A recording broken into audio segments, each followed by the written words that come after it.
অনেক অনেক দিন আগের কথা। এক ধনী শহরে বাস করত আব্দুর রহমান নামে এক সওদাগর। লোকে তাকে রহমান সওদাগর নামেই চিনত। তার কত ধনসম্পদ ছিল তার কোনো হিসাবই ছিল না। দেশ থেকে দেশান্তরে তার ব্যবসা ছড়ানো ছিল। মরুভূমির বুকে যেমন তার পণ্যের উটের সারি চলত, তেমনি সাগরের বুকেও ভাসত তার বিশাল বিশাল বাণিজ্য জাহাজ। শহরের সবচেয়ে উঁচু আর সুন্দর প্রাসাদটা ছিল তারই। কিন্তু অবাক করা বিষয় হলো, যত তার সম্পদ বাড়ছিল ততই যেন তার মনের ভেতরটা অন্ধকারে ঢেকে যাচ্ছিল। অহংকার আর অহমিকা তার মনটাকে পাথরের মতো শক্ত করে ফেলেছিল। সে গরিব দুঃখীকে দেখলেই নাক সিটকাত, অভাবী মানুষকে দেখলে মুখ ফিরিয়ে নিত, আর নিজেকেই ভাবত পৃথিবীর সবচেয়ে ক্ষমতাধর মানুষ। টাকা পয়সাই ছিল তার কাছে সব। ওই শহরেরই আর একটা কোনায় একটা ভাঙা ঘরে থাকত আহমাদ নামের এক কিশোর। আহমাদ ছিল এতিম। ছোটবেলায় বাবা মাকে হারিয়ে এই বিশাল পৃথিবীতে সে ছিল একদম একা। কিন্তু তার এই একলা জীবনে সবচেয়ে বড় বন্ধু ছিল তার ঈমান। তার বাবা মারা যাওয়ার আগে তাকে শিখিয়েছিলেন, বাবা, জীবনে যাই হয়ে যাক না কেন, দুটো জিনিস কখনো ছাড়বি না। এক, সততার পথ, আর দুই, আল্লাহর উপর ভরসা। মনে রাখবি, প্রত্যেকটা কষ্টের পর স্বস্তি আসে। বাবার এই কথাগুলোই ছিল আহমদের বেঁচে থাকার একমাত্র শক্তি। সে দিনমজুরি করে যা পেত তা দিয়েই কোনো মতে একবেলা আধবেলা খেয়ে দিন কাটাত। এমনও দিন গেছে যেদিন তাকে না খেয়েই ঘুমাতে হয়েছে। কিন্তু সে কখনো অসৎ পথের দিকে এক পাও বাড়ায়নি। প্রতিদিন 5 ওয়াক্ত নামাজ শেষে সে আল্লাহর কাছে হাত তুলে একটাই দোয়া করত, হে আমার রব, আমাকে ধৈর্য ধরার শক্তি দিন, আর আপনার উপর আমার বিশ্বাসকে মজবুত করে দিন। এভাবেই দুজনের জীবন চলছিল দুই ভিন্ন পথে। একজন সম্পদের চূড়ায় বসে অহংকারের আগুনে জ্বলছিল, আর অন্যজন দারিদ্র্যের আধারে থেকেও বিশ্বাসের আলোয় পথ দেখছিল। কিন্তু আল্লাহ তো তার বান্দাদের পরীক্ষা করেন। তিনি দেখতে চান কে বিপদের সময় ধৈর্য ধরে আর কে সম্পদ পেয়ে অহংকারী হয়ে ওঠে। খুব তাড়াতাড়ি এই দুই বিপরীত জগতের মানুষের পথ এক জায়গায় এসে মিলতে চলেছিল। একদিন রহমান সওদাগরের একটা বড় বাণিজ্য কাফেলা সিরিয়ার দিকে রওনা হওয়ার জন্য প্রস্তুত হচ্ছিল। তার অনেক পুরনো কর্মচারী থাকলেও তার লোভী মনটা সব সময় সস্তায় খাটিয়ে নেওয়ার জন্য নতুন শ্রমিক খুঁজত। শহরের বাজারে ঘুরতে ঘুরতে হঠাৎ তার চোখে পড়ল আহমদের উপর। কিশোর ছেলেটা এক কোণে চুপচাপ বসেছিল, কিন্তু তার চেহারায় ছিল একটা অদ্ভুত নিষ্পাপ ভাব আর সততার ছাপ। রহমান মনে মনে ভাবল, এই এতিম ছেলেটাকে কাজে নিলে তো ভালোই হয়। একে টাকা পয়সাও কম দেওয়া যাবে, আর একা যেহেতু, এর হয়ে কথা বলারও কেউ থাকবে না। রহমান সওদাগর আহমদকে ডেকে বলল, এই ছেলে, কাজ করবি? আমার বাণিজ্য কাফেলার সাথে যেতে হবে, ভালো টাকা পয়সা পাবি। আহমদ প্রথমে একটু ভয় পেলেও কাজের এমন একটা সুযোগ পেয়ে আল্লাহর কাছে শুকরিয়া জানালো। সে সাথে সাথে রাজি হয়ে গেল। রহমান তাকে সামান্য কিছু টাকা অগ্রিম দিয়েই খাটাতে শুরু করল। কিন্তু কাজ শুরুর পরেই আহমদ বুঝতে পারল সওদাগর মানুষটা কতটা নির্দয়।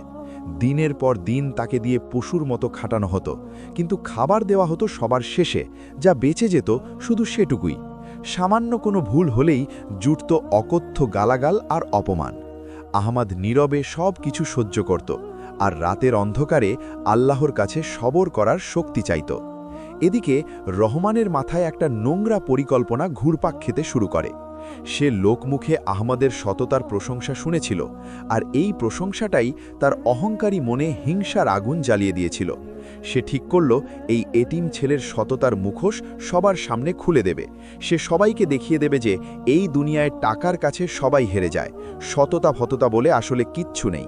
একদিন রহমান আহমদকে তার ব্যক্তিগত তাঁবুতে ডেকে পাঠালো। তার সামনে একটা সুন্দর কারুকার্য করা কাঠের বাক্স রাখা ছিল।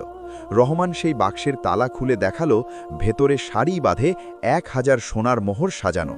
আহমদের চোখ তো বিস্ময়ে ছানা বড়া। রহমান একটা শয়তানি হাসি দিয়ে বলল, আহমদ, আমি একটা জরুরি কাজে পাশের শহরে কয়েকদিনের জন্য যাচ্ছি। এই বাক্সটা তোর কাছে আমানত রাখলাম। এর ভেতরে আমার ব্যবসার সবচেয়ে দামি মোহরগুলো আছে। একটা কথা মাথায় রাখবি, এর একটা মোহরও যদি এদিক ওদিক হয় তাহলে তোর গর্দান যাবে। আহমদ ভয়ে ভয়ে বাক্সটা নিল। তার সরল মন সওদাগরে এই নোংরা চালটা ধরতে পারেনি।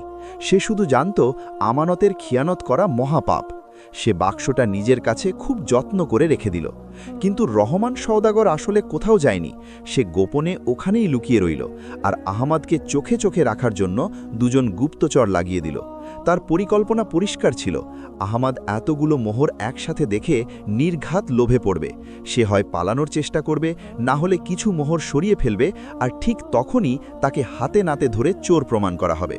প্রথম দিন সওদাগরের পাঠানো এক লোক আহমাদের কাছে এসে নানা অনুনয় বিনয় করে বলল, ভাই, আমি শুনেছি তোমার কাছে সওদাগরের মোহরের বাক্সকা আছে। আমার মেয়েটা খুব অসুস্থ, তার চিকিৎসার জন্য মাত্র 5টা মোহর দরকার। সওদাগর ফিরে এলে আমি কথা দিচ্ছি আমি তাকে 10টা মোহর ফেরত দেব। তুমি শুধু আমাকে 5টা মোহর ধার দাও। আহমাদ শক্তভাবে মাথা নেড়ে বলল, ভাই, এটা আমার কাছে রাখা একটা আমানত। এর মালিক আমি নই। আমি এর থেকে একটা মোহরও আপনাকে দিতে পারবো না, মাফ করবেন। আপনি বরং আল্লাহর কাছে দোয়া করুন, তিনিই তো উত্তম সাহায্যকারী। লোকটা ব্যর্থ হয়ে ফিরে গেল। দ্বিতীয় দিন আরেকজন লোক এসে আহমাদকে ভয় দেখাতে শুরু করল। সে বলল, এই মরুভূমিতে ডাকাতের অনেক ভয়, তুই একাই বাক্স রক্ষা করতে পারবি না। তার চেয়ে বরং এর থেকে আধেক মোহর আমাকে দিয়ে দে, আমি তোর জীবন বাঁচানোর দায়িত্ব নিলাম। আহমাদ নির্ভীক গলায় জবাব দিল, আমার জীবনের মালিক একমাত্র আল্লাহ, আর এই আমানতের রক্ষাকর্তাও তিনি। আমি বেঁচে থাকতে এই আমানতের খিয়ানত করব না। গুপ্তচরেরা ফিরে গিয়ে যখন রহমানকে সব জানালো, সে অবাক তো হলই, কিন্তু তার জেদ যেন আরও বেড়ে গেল। সে ভাবল হয়তো ছেলেটা আরও বড় কোনো সুযোগের অপেক্ষায় আছে। সে অপেক্ষা করতে লাগল। এদিকে আহমাদ নিজের সামান্য খাবার থেকে বাঁচিয়ে রাত জেগে সেই বাক্স পাহারা দিত। যখনই ক্লান্তিতে তার চোখ বন্ধ হয়ে আসত, সে উঠে অজু করে নামাজে দাঁড়িয়ে যেত। সে সিজদায় পড়ে আল্লাহর কাছে কাঁদত আর বলতো, হে আল্লাহ, এই দুনিয়ায় তুমি ছাড়া তো আমার আর কেউ নেই। তুমি এই আমানতের রক্ষা করার মালিক। আমাকে শয়তানের লোভ আর প্ররোচনা থেকে বাঁচাও মাবুদ। 7 দিন পর রহমান সওদাগর এমন ভাব করে ফিরে এলো যেন সে কত লম্বা এক সফর থেকে ফিরছে। সে কাফেলার সব কর্মচারীকে এক জায়গায় জড়ো করল এবং সবার সামনে আহমদকে ডাকল। আহমদ, আমার আমানত কই? সওদাগর ভারী গলায় জিজ্ঞেস করল। আহমদ দৌড়ে গিয়ে সেই কাঠের বাক্সটা নিয়ে এলো এবং সওদাগরের পায়ের কাছে রাখল। বাক্সটা ঠিক যেমন ছিল তেমনই আছে। আহমদ এর উপর একটা ধুলোর আস্তরণও জমতে দেয়নি। রহমান সওদাগর একটা বিকট হাসি দিয়ে বলল, তাহলে এবার দেখা যাক আমার আমানত কতটা যত্নে ছিল। সে সবার সামনে বাক্সের তালাটা খুলল, কিন্তু বাক্সটা খোলার সাথে সাথেই তার মুখটা বিস্ময়ে আর রাগে কালো হয়ে গেল। বাক্সটা একদম খালি, ভেতরে একটাও মোহর নেই।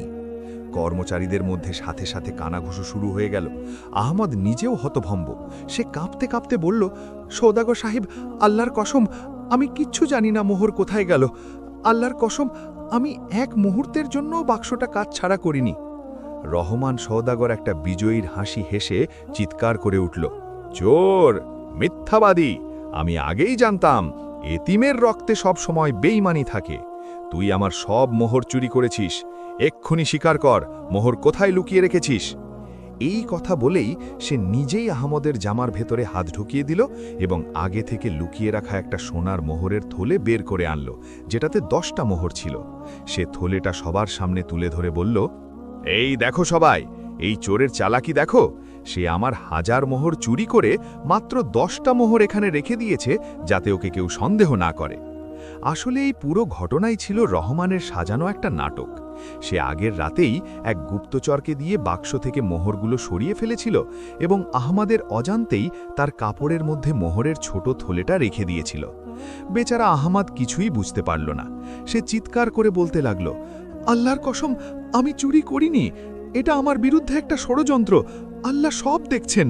কিন্তু তার কথা শোনার মতো কেউ ছিল না। রহমান সওদাগরের হুকুমে তার লোকেরা আহমাদকে পশুর মতো পেটাতে শুরু করল। আহমাদের চিৎকারে যেন আকাশ বাতাস ভারী হয়ে উঠল। তাকে রক্তাক্ত অবস্থায় শহরের কাজীর দরবারে হাজির করা হলো। রহমান সওদাগর তার টাকা আর ক্ষমতার জোর খাটিয়ে মিথ্যা সাক্ষীও জোগাড় করে ফেলেছিল। কাজীও শেষ পর্যন্ত তারই পক্ষে রায় দিলেন।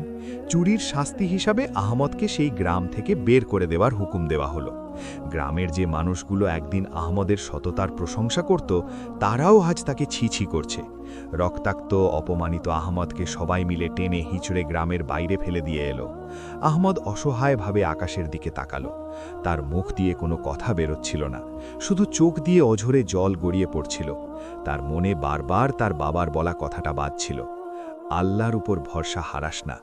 সে কোনো মতে ধুলোবালি ঝেড়ে উঠে দাঁড়ালো, শরীরের রক্ত মুছল এবং এক অজানা পথের দিকে হাঁটতে শুরু করল।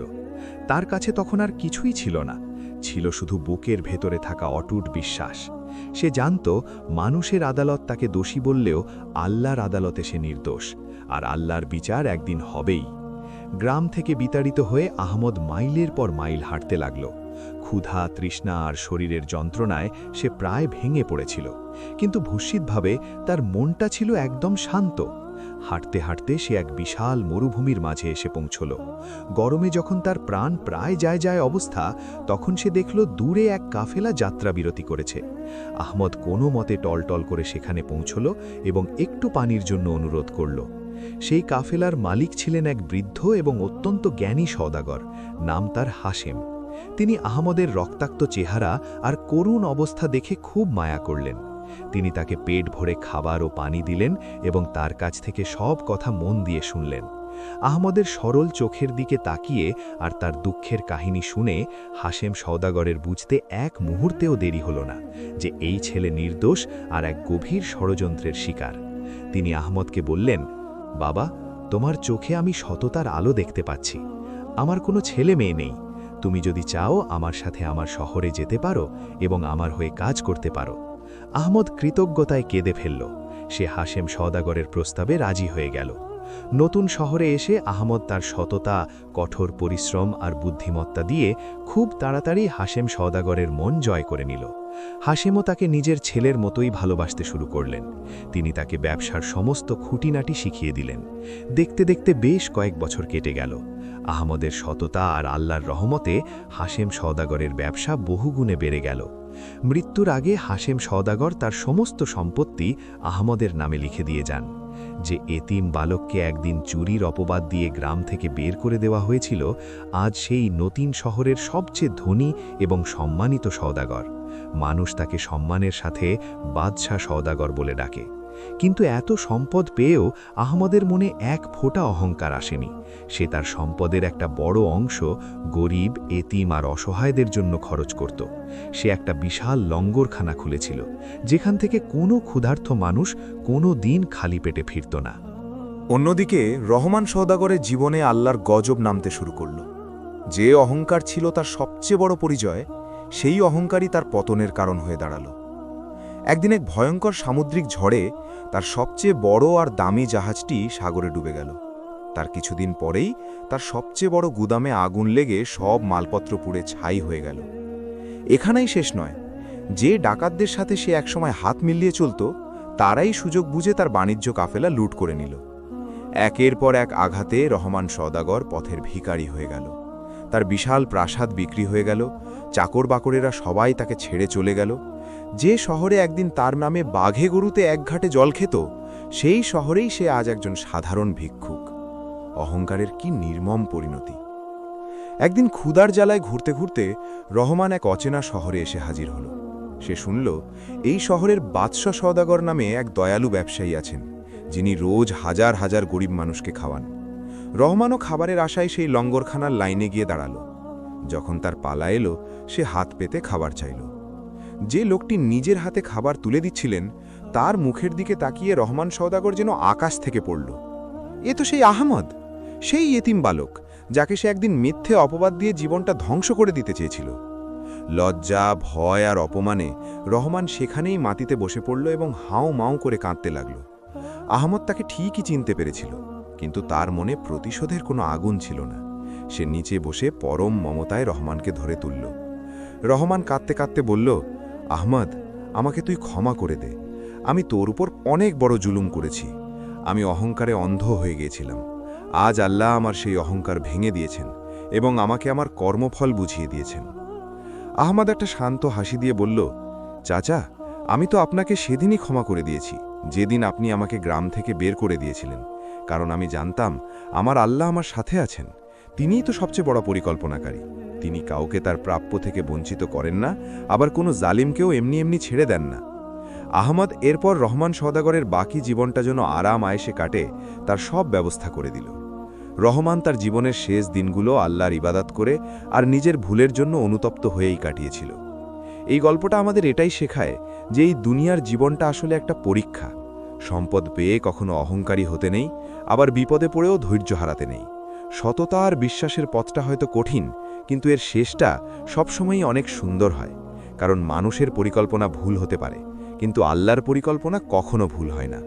পবিত্র কুরআনে আল্লাহ তাআলা বলেন, আর তারা চক্রান্ত করেছিল এবং আল্লাহও পরিকল্পনা করেছিলেন, আর আল্লাহই হলেন সর্বশ্রেষ্ঠ পরিকল্পনাকারী।